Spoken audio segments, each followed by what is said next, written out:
Olá pessoal, boa noite a todos. Gostaria que me desse um retorno sobre a imagem, sobre o áudio. Tá tudo bem? Antes da gente começar, aqui pra mim tá parecendo tudo bem.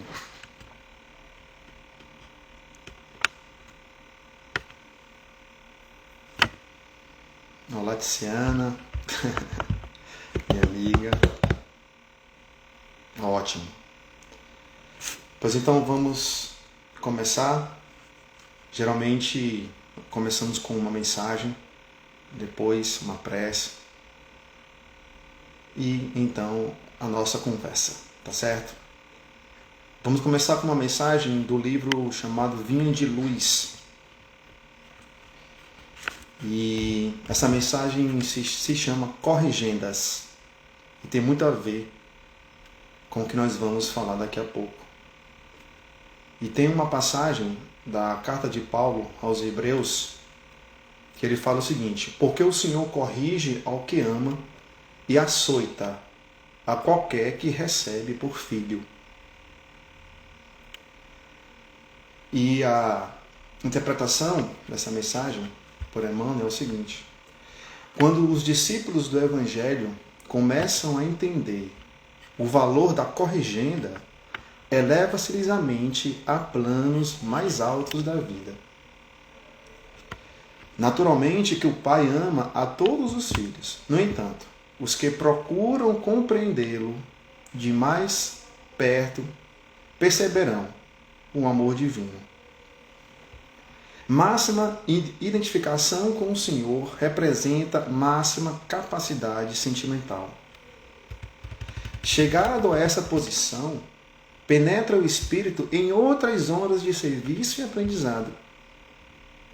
A princípio, dói-me as corrigendas, atormentam-no os açoites da experiência.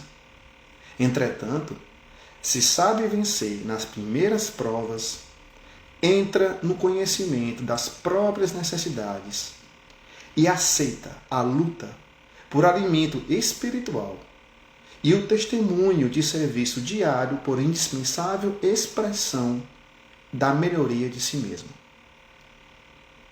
A vida está repleta de lições nesse particular. O mineral dorme, a árvore sonha, o irracional atende a um impulso, o homem selvagem obedece a um instinto, a infância brinca, a juventude idealiza, o espírito consciente esforça-se e luta. O homem renovado e convertido a Jesus, porém, é o Filho do céu, colocado entre as zonas inferiores e superiores do caminho evolutivo.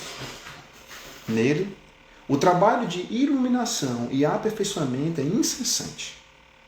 Deve, portanto, ser o primeiro a receber as corrigendas do Senhor e os açoites da retificação paterna. Se te encontras, pois, mais perto do Pai, aprende a compreender o amor da educação divina. E nós vamos utilizar essa mensagem durante a nossa palestra, mas antes, vamos fazer uma pequena oração para organizar nossos pensamentos, para a gente ficar mais tranquilo. Quem quiser fechar os olhos aí do outro lado da tela, fique à vontade, a título de concentração, tá bom? Vamos então agradecer a Deus, a Jesus Cristo, a possibilidade de mais um dia estarmos aqui, reunidos em nome de Jesus, em nome do bem, através dessa tecnologia que mesmo fisicamente distante nos deixa mais perto. Obrigado, Senhor, por essa doutrina que tanto nos consola, que tanto nos conforma, que nos explica, e que possamos apenas não conhecê-la, mas sim e principalmente praticá-la com todas as fibras dos nossos corações. Obrigado mais uma vez, que possamos dar início continuidade à nossa tarefa de hoje. Que assim seja.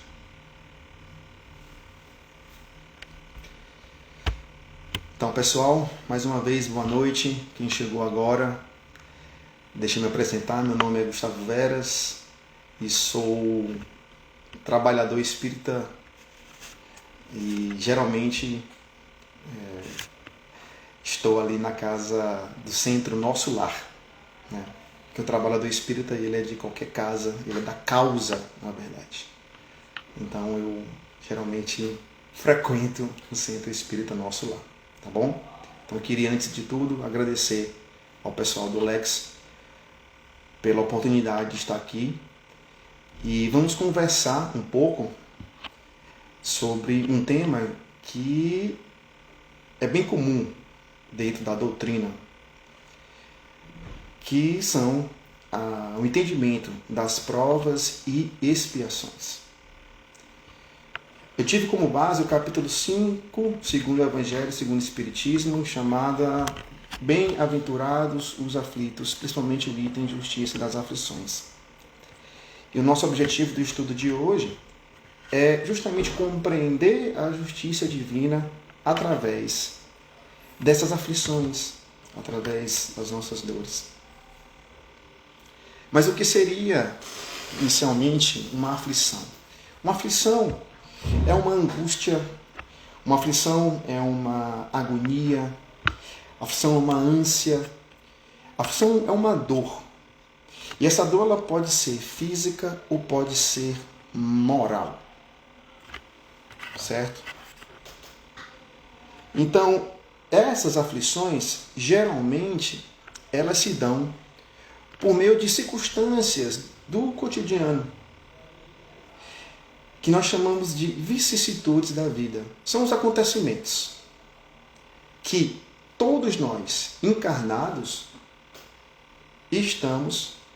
somos, na verdade, muito vulneráveis e vamos passar por isso. Então, essas vicissitudes, esses acontecimentos, eles podem, essas dores, esses pequenos problemas, digamos assim, pequenos ou grandes problemas, nós vamos discutir sobre isso, e eles podem ser originário de duas maneiras. Primeiro, a questão de ser causada por atitudes e pensamentos desta vida atual.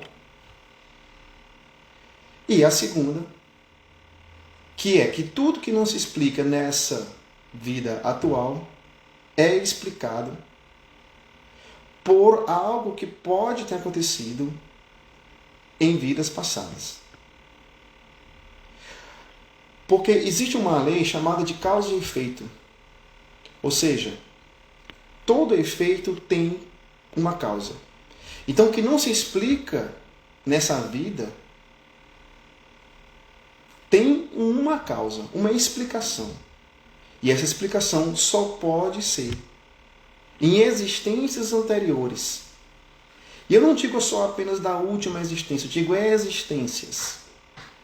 Visto que às vezes nós erramos tanto, que nós somos tão endividados que precisamos de várias existências para a gente poder se depurar. Então, quando a gente pensa nas vicissitudes, nas provas, digamos assim, dessa vida, a gente basta refletir para saber o que está acontecendo com a gente. Por exemplo, quando a gente é orgulhoso, quando a gente é egoísta, quando a gente não cuida da nossa saúde, quando a gente é procrastinador, quando a gente é ciumento, quando a gente é uma pessoa que só chega atrasado nas coisas. Ou seja, essas pequenas imperfeições, elas geram pequenas dores do dia a dia. E elas vão tomando a nossa energia. O Evangelho fala, Quantos casamentos são fruto simplesmente de uma vontade, né, de ter mais fortuna? Quantos filhos hoje sofrem, e os pais sofrem junto, porque na tenra idade não foram criados? Quantas pessoas são vítimas hoje da imprevidência financeira, da imprevidência com a saúde e assim vai? Então esses sofrimentos são sofrimentos que se explicam ainda nesta vida.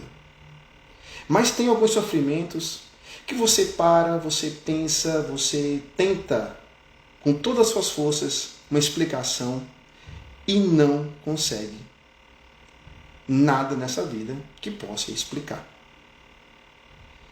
E aí você pode pensar numa injustiça divina. E muitas vezes a gente fala assim, mas eu não mereço passar por isso, eu não mereci passar por isso. Eu digo, mereceu. Mereceu sim. Deus é todo justiça, Deus é todo bondade.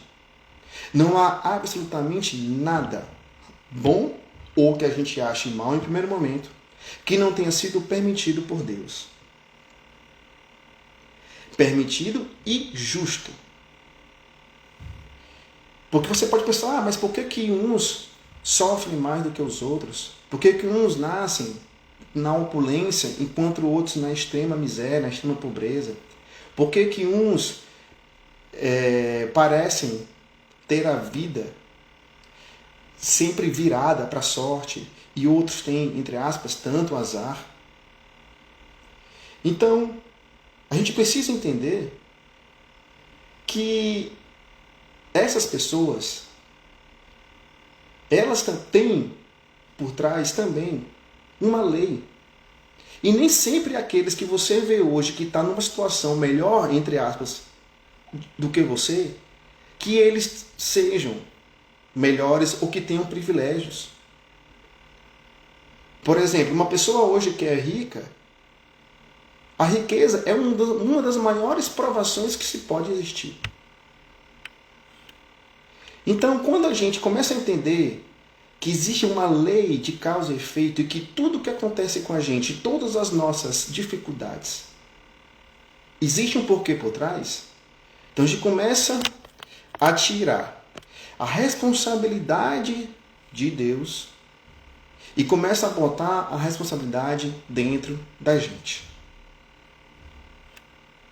Então, essas provas, essas expiações, na verdade, elas provêm de erros nossos no passado, ou ainda nessa vida, que são colocados, digamos assim, essas dificuldades, para que nós possamos reparar, para que nós possamos nos purificar através dessas dificuldades.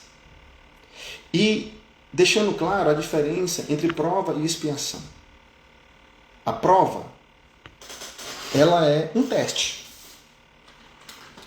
Assim como nós fazemos teste na escola para passar no de ano, para passar no vestibular, nos concursos, ela testa o quanto que você está ou não, digamos assim,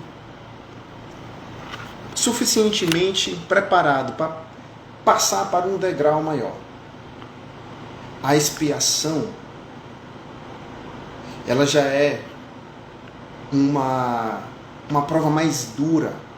A expiação, ela já é um processo mais, digamos, retificador.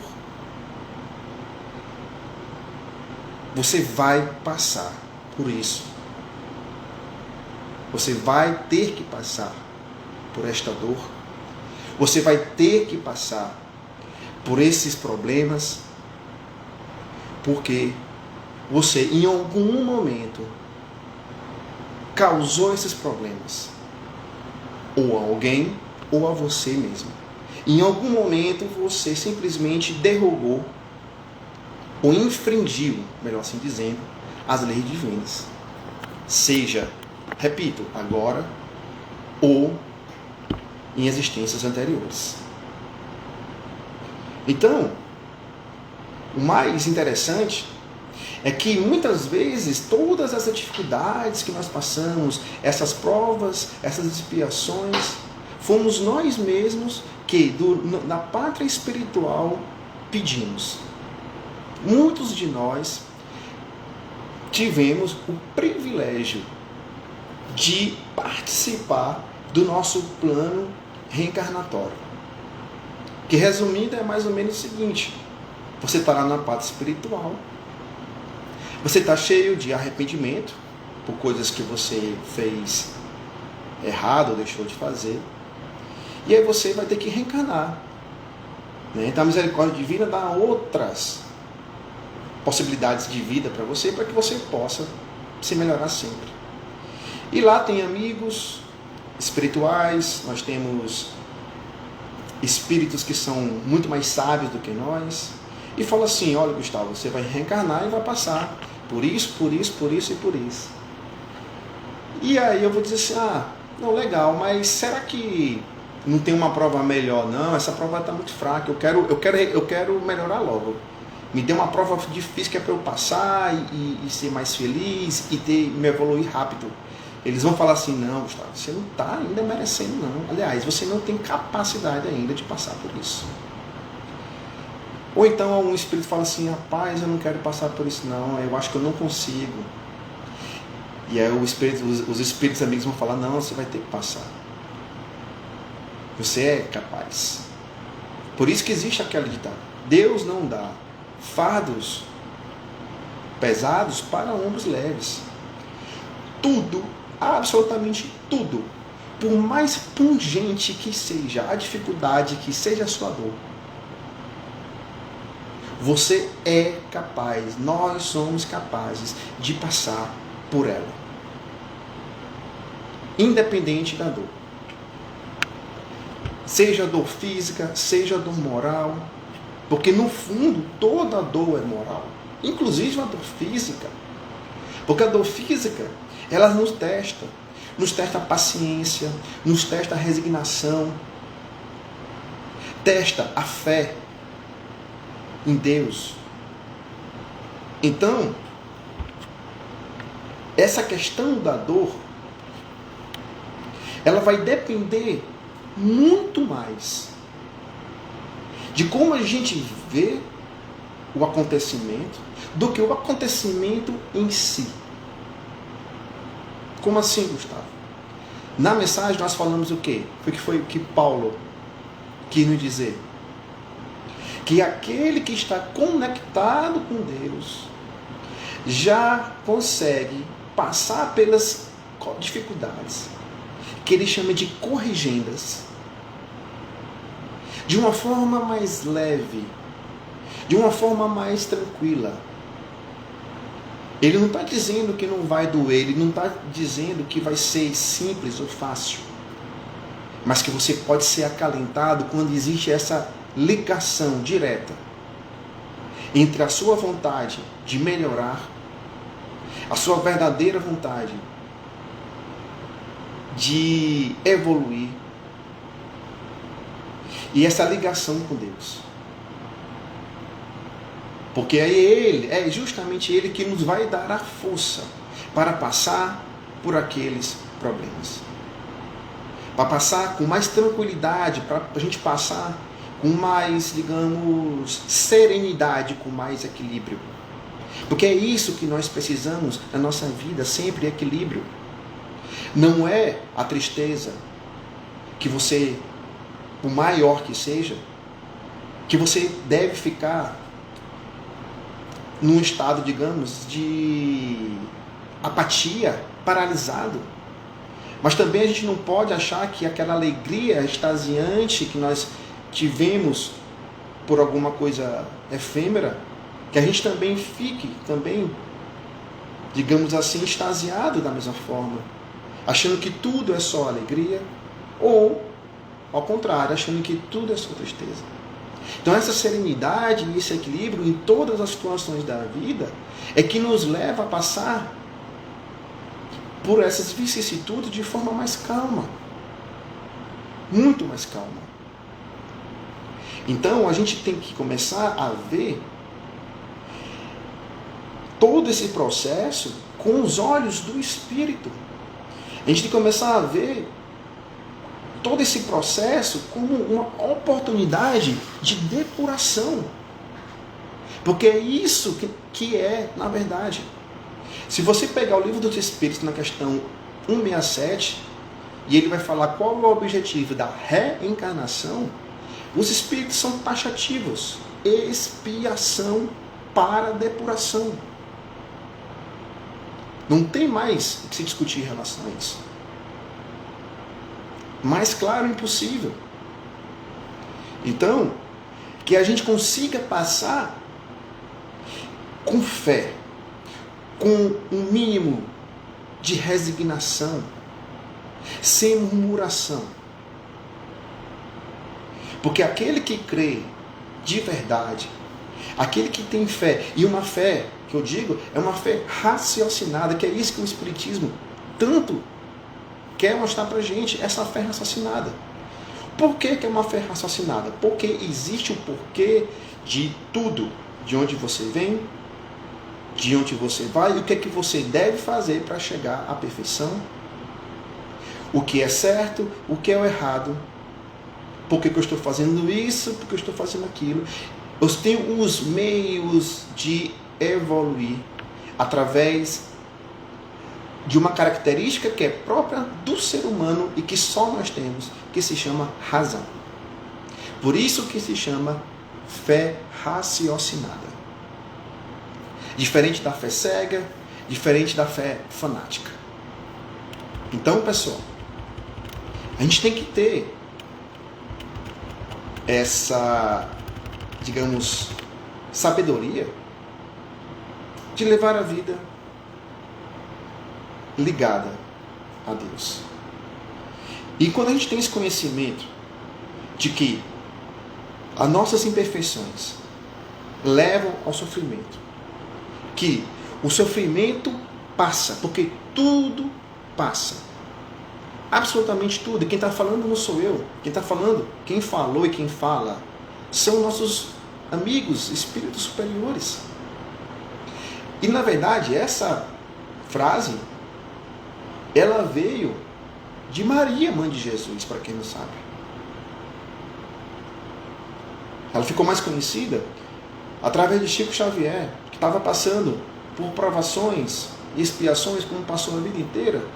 E no momento de fraqueza, ele pediu a Emmanuel que Maria pudesse dar algum tipo de acalento a ele.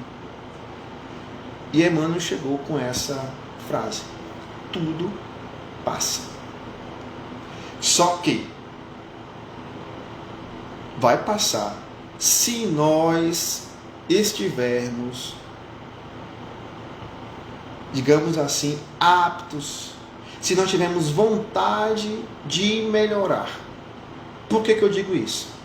Porque olha só, se a gente teve más atitudes, nós fizemos escolhas ruins, e hoje nós sofremos por isso, como é que a gente quer ser feliz se a gente continua tendo as más ações e as escolhas infelizes? Não tem condição. A gente tem que mudar, pessoal.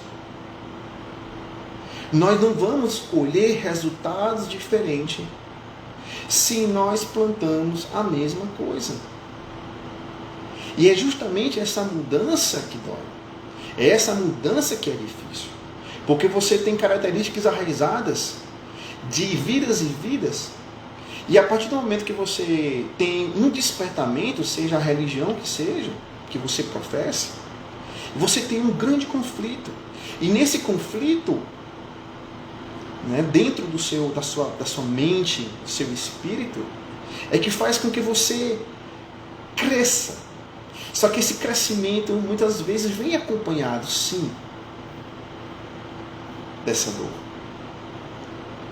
E para que a gente cresça, muitas vezes é necessário o recolhimento, é necessário a reflexão do que o Espiritismo nos fala nesse caso. Da lei de reencarnação, da lei de causa e efeito. Então, esse recolhimento também é necessário.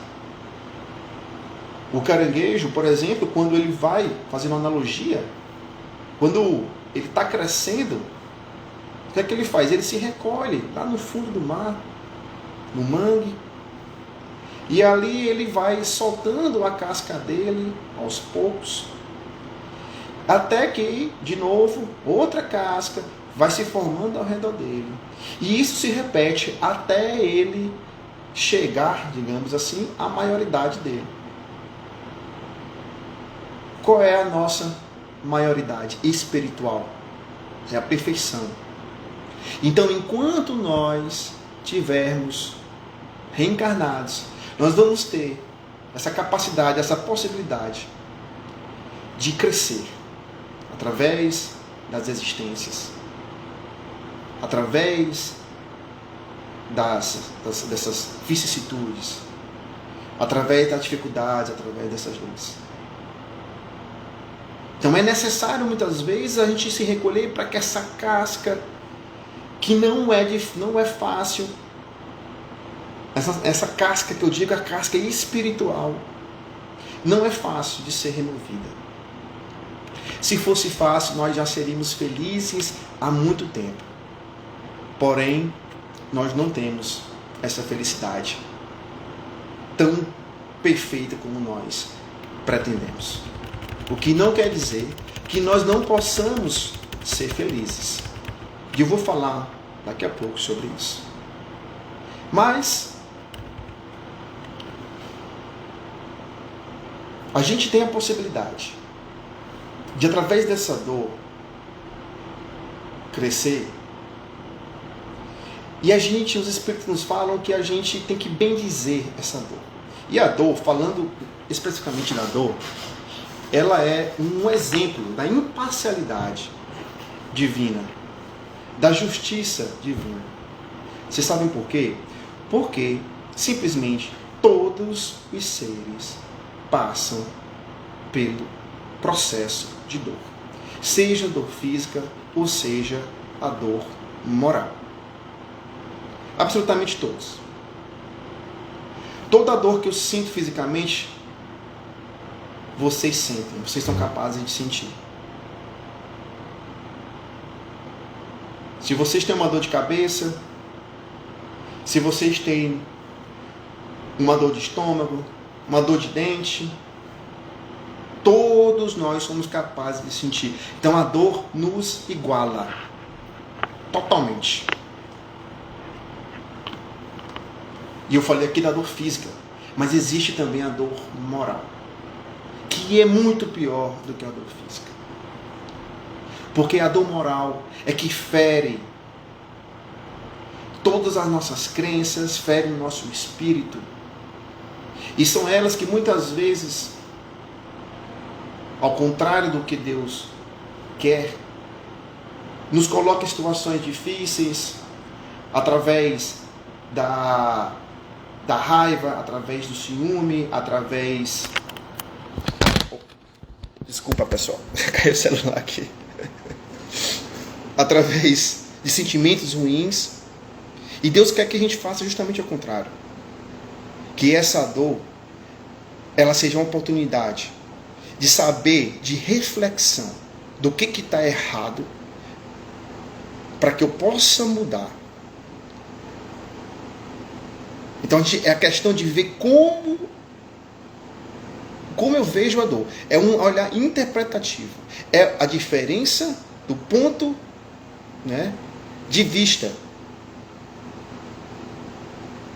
Quando eu vejo a dor não como um castigo, mas como uma corrigenda, uma oportunidade de me melhorar, então você já começa a ver que existe um porquê naquilo. Então você já começa a ver com outros olhos. O que não quer dizer que não vai doer, mas vai doer menos. Bem menos. Porque a dor, como eu falei, ela iguala a gente. Ela é inerente, sim, ao nosso, digamos assim, estado reencarnatório. Isso é óbvio. A partir do momento, meu amigo, que você nasceu, você já passa por um processo que vai digamos, findar no seu corpo físico, que é a morte. E você vai passar por um processo de envelhecimento, você vai passar por um processo de doença, você vai passar pelas vicissitudes da vida, sejam elas maiores ou menores. Vai culminar com a morte do corpo. E essas dores, digamos assim, elas são intrínsecas ao nosso processo de depuração reencarnatória. Isso aí está entendido. Agora, o sofrimento, ele é diferente da dor. Psicologicamente falando, a dor é, digamos assim, um sistema de alarme. Fazendo um exemplo bem, talvez, piegas, mas que vocês possam entender melhor. Você bateu o pé numa pedra, doeu pra caramba ali. Ali é uma dor, mas aí você vai para casa, aquilo ali vai passar. Agora, você pode bater o pé e passar o dia inteiro reclamando daquela pedra que estava ali. Entenderam? As energias baixíssimas, energia vibratória baixíssima. E essas energias vibratórias trazendo mais coisas ruins para você. Então você começa a reclamar de tudo, começa a reclamar daquela pedra, daquela dor, ou seja, você está remoendo. Ali você transformou a dor física numa dor psicológica, uma dor psíquica. E essa dor psíquica é esse remoer, é esse ressentimento, essa mágoa, é essa raiva que nos faz mais sofrer. Então tudo que acontece na nossa vida pode, sim, tudo de ruim, claro, pode gerar uma dor? Pode. Agora, o sofrimento, ele é opcional. Parece digamos assim, um clichê, né? A dor é inevitável, o sofrimento é opcional. Mas isso é verdade. Então que a gente possa receber essa dor com mais tranquilidade, ligado sempre ao divino. E sabendo o porquê que eu estou passando por aquilo ali. Porque é isso que o Espiritismo nos mostra. Existe o porquê de tudo. É a fé raciocinada. Mas saber o porquê só não é suficiente. É necessário, acima de tudo, fé. É necessário, acima de tudo, entrega. É necessário, acima de tudo, confiança. É essa confiança que nos faz ir para frente. Mesmo com todas as nossas dificuldades. E é com essa fé e com essa confiança em Jesus que nós, sim, podemos ser felizes. Podemos ser felizes. Sabendo que tudo passa, mas que também nós somos responsáveis para que isso passe de uma forma mais rápida. Quando nós estamos, digamos assim, querendo nos melhorar, porque o processo de depuração, ele é proporcional ao quanto que nós primeiro nos arrependemos, ao quanto que nós primeiro passamos pelas expiações. Só que se arrepender e expiar não é suficiente. É necessário que a gente repare. E nós vamos reparar fazendo o bem. Então é isso que Deus quer da gente. Que a gente tenha confiança, que a gente trabalhe no autoconhecimento, de saber quais são as nossas aflições e por que elas existem. Aonde? Onde estão as pedras dos nossos calçados? Aonde que estão as nossas dificuldades? Para que aí sim, com esse processo de autoconhecimento, nós possamos começar, pelo menos, digamos, a nos corrigir. A esse processo, como eu lhe falei, da troca da casca. Sair do espírito velho para um novo espírito. Do homem velho para o homem novo, da mulher velha para a mulher nova. Então, essa conexão com Deus é que é interessante e que é essencial. Porque se nós somos sofredores por causa de nossos defeitos, então a gente tem que acabar com esses defeitos. E nós vamos encontrar força onde? No alto, com nosso Senhor, com o Mestre, com Jesus Cristo. É essa ligação que nos faz mais fortes. É essa ligação que nos dá a força para enfrentar essas vicissitudes. É essa ligação que nos faz a gente acreditar que a gente pode sim passar por essas, digamos, dificuldades de uma forma mais tranquila e feliz. Mas, Gustavo, como é que eu vou passar por uma dificuldade feliz? Existe uma fórmula, digamos, matemática, onde fala que a felicidade é igual a expectativa menos realidade. Olha só. A felicidade é igual a expectativa menos realidade. Então, se você tem uma expectativa muito grande de alguma coisa e a realidade lhe mostra diferente, você vai ter o quê? Vai ter a infelicidade, não é verdade? Vai ter a infelicidade. Então, nós temos que compreender que a realidade, ela é o que é. O que aparece para você nesse momento não se muda mais. Você pode até criar uma outra realidade a partir dos seus atos. Tudo bem. Mas a partir de agora, nesse momento que a gente está se falando, essa situação que você está passando, ela não muda mais. E provavelmente se você está infeliz por isso, é porque você queria uma coisa diferente para você. Você não queria talvez sofrer, você queria uma expectativa totalmente diferente. Então quando a gente começa, digamos, a baixar um pouco mais a nossa expectativa, a realidade ela se torna mais, digamos assim, palpável, mais digerível. Não nos deixa tão tristes, ou tão desajustados, tão desequilibrados. E repetindo um pouco o que eu falei, quando a gente já nasce sabendo que vamos passar por um processo natural, inclusive, de sofrimento. Porque a partir do momento que você nasce, você já passa por um processo de envelhecimento, de adoecimento, até chegar à morte. E nesse processo, né, várias coisas acontecem e tudo mais. Então quando a gente também sabe que nós reencarnamos num mundo de provas e expiações, por que a gente espera só coisas boas daqui, desse mundo? Então a nossa expectativa, muitos de nós, criamos expectativas de uma felicidade que nesse mundo não existe. Por isso que existe um item no Evangelho segundo o Espiritismo que explica muito bem, falando a felicidade, né, existe nesse mundo ou não? E eles falam o quê? Que a felicidade existe nesse mundo de forma relativa, apesar de estarmos num mundo de provas e expiações. Mas como é que a gente pode chegar então a esse processo de felicidade relativa?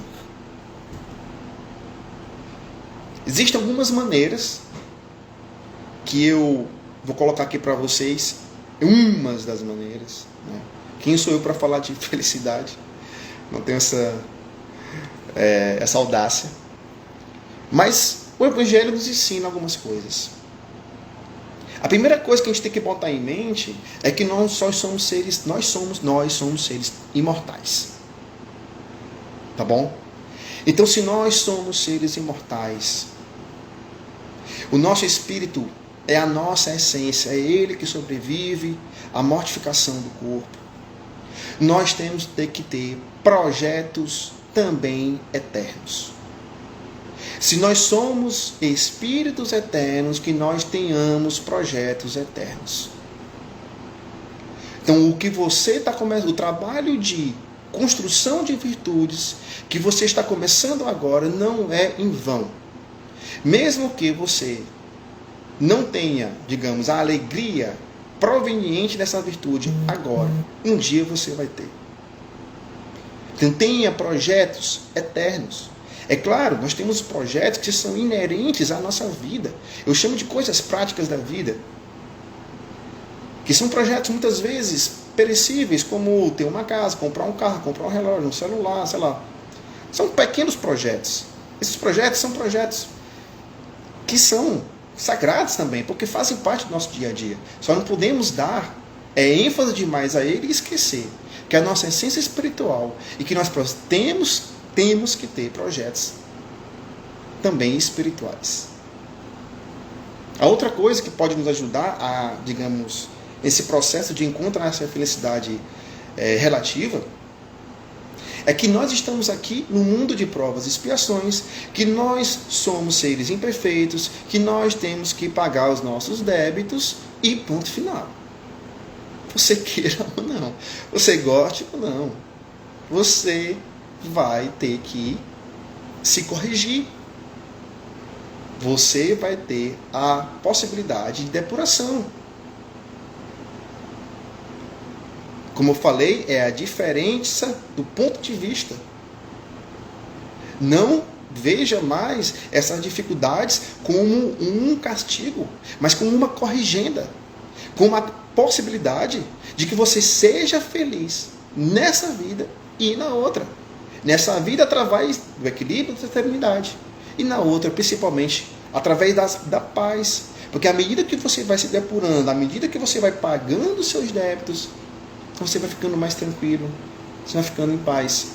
Fazendo uma analogia terrena, quando a gente está com dívida, quando a gente paga, é que a gente sente? Sente paz. Mas aí a gente vai lá e faz outra dívida, né? Mas não pode fazer. Porque à medida que a gente faz mais dívida, vai criando mais débito. Então é a construção dessas virtudes que são importantes para a gente. A outra maneira, digamos assim, de encontrar essa felicidade relativa é o amor, pessoal. É amar. Eu, particularmente, eu tenho muita dificuldade, e eu sempre falo isso, em falar como é amar, como é o amor. Eu tenho certeza absoluta, que nós não temos a mínima noção do amor que Cristo pede pra gente. Sinceramente. Talvez nós tenhamos algum prelúdio quando a gente compara com o amor que os pais têm pelos filhos, que os filhos podem ter pelos pais, e assim vai. É um prelúdio. Mas o amar, eu entendo, de Jesus Cristo, que Ele tanto nos pede, como ser uma pessoa respeitosa, indulgente, misericordiosa, como ser uma pessoa que perdoa o outro, como uma pessoa que consegue entender a dificuldade do outro sem julgar. Porque é isso, na verdade, que eu acho que Deus nos pede, porque o amor que Ele tem por nós é indefinível. É como Ele falou, ama os nossos inimigos, não quer dizer que a gente vai amar da mesma forma que a gente ama um ser querido, vai gostar de um ser inimigo, mas que a gente tenha as virtudes, os pensamentos do bem. Porque é isso que Deus não quer. Que nós façamos o bem aos outros. Fazer o bem é amar. Então amar por si só já é uma felicidade. Ser amado já é uma grande felicidade. Não devemos amar apenas para ser amado. É uma consequência. A partir do momento que todos nós, talvez no mundo regenerado ou no mundo ditoso, a gente comece a amar um ao outro, tenho certeza que todos nós vamos ser muito felizes. Para que a gente possa ter esse amor, eu repito, conexão com Deus. Através principalmente o quê? Das orações, da prece, através das nossas atitudes, da prece realmente com coração. Uma prece em que as fibras do nosso coração, elas possam emanar vibrações ao alto, para que Deus escute, para que os nossos espíritos superiores escutem. E na verdade, eles já sabem o que nós precisamos, mas nós precisamos ir até Ele.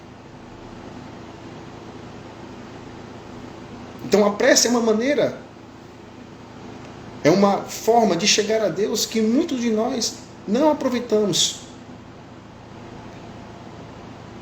E através dessa conexão com Deus, eu acredito que uma forma de se chegar a essa felicidade relativa é espiritualizar todo o cotidiano. O nosso dia a dia é o nosso café da manhã, é o nosso encontro com amigos, é o nosso trabalho, é a nossa academia, é nosso passeio, é a nossa casa, é uma leitura, enfim, tudo, absolutamente tudo que acontece com a gente. Que a gente possa colocar Deus na frente, que a gente possa, sobretudo, agradecer a oportunidade de estar passando por aquele momento, seja ele feliz ou, entre aspas, infeliz. Um momento bom ou um momento ruim, um momento de alegria ou um momento difícil. Mas aí quando a gente coloca Deus nas coisas, quando a gente espiritualiza aquilo ali, no sentido de que a gente sabe que tudo que acontece é para que a gente amadureça, cresça e evolua, a gente começa a ver os nossos atos e as nossas dificuldades, as nossas provas e as nossas expiações com outros olhares. Um olhar mais sereno, mais equilibrado. Um olhar mais feliz. Então, pessoal, a felicidade ela é possível. Mas uma felicidade, repito, relativa. Porque a gente tem muita, digamos assim, mania, né, de falar muito de dor, de reclamar. Mas a gente não vê o quanto que a gente pode ser alegre e passar por todas essas vicissitudes felizes, porque a gente não foca nas coisas boas, a gente não foca em Deus, a gente sempre foca na coisa ruim. Nós estamos sempre inconformados, nós achamos que estamos sempre em desvantagem, que a vida do outro é melhor, e assim vai. Sendo que a nossa felicidade não tem nada a ver com o outro, não tem nada a ver necessariamente com a nossa situação econômica, com a nossa saúde, ela tem a ver com o nosso espírito, com o modo de pensar interno. É uma questão interna. Jesus, certamente, por ser o espírito mais perfeito que já pisou na terra, certamente também era o mais feliz. Por quê? Porque ele estava em todos os momentos da vida conectado com Deus. Sendo Jesus pedindo força para Deus, para passar por todas aquelas, digamos assim, dificuldades terrenas, que ele nem deveria passar. Se ele pede força, se ele se conecta com Deus, quem somos nós para não fazermos a mesma coisa? Se ele precisava, nós então necessitamos de uma forma inexplicável. Então é isso, pessoal. Nosso tempo acabou. Gostaria de agradecer a todos aqui que assistiram a nossa conversa. Eu nem chamo de palestra, não sou um palestrante, é uma oportunidade que eu tenho de conversar com vocês. Espero ter ajudado no sentido de refletir algo bacana para vocês. E para a gente finalizar, nós vamos fazer uma pequena prece, tá bom? E depois vocês podem ficar com a vibração, que vai acontecer também 8 horas aí, com senhor João Braga. Beleza? Então vamos fechar nossos olhos e agradecer a Deus por este trabalho que nós acabamos de concluir, por esse nosso encontro, e que nós possamos passar a noite e nossos dias refletindo sobre nossa conduta, conosco mesmo, com os outros, procurando uma felicidade, procurando ser cada vez melhor todos os dias. Obrigado, Senhor, por essa doutrina que tanto nos consola, que tanto nos conforma, por abrir nossos olhos espirituais. Que nós tenhamos força, paciência, resignação em todos os momentos da nossa vida. E que possamos evoluir e ajudar também no processo de evolução de todos aqueles que entram em contato conosco, para que possamos ser felizes, depurados de fato.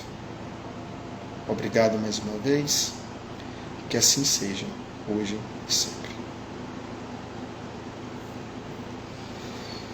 Então, muito obrigado, pessoal. Então, até mais, até a próxima oportunidade.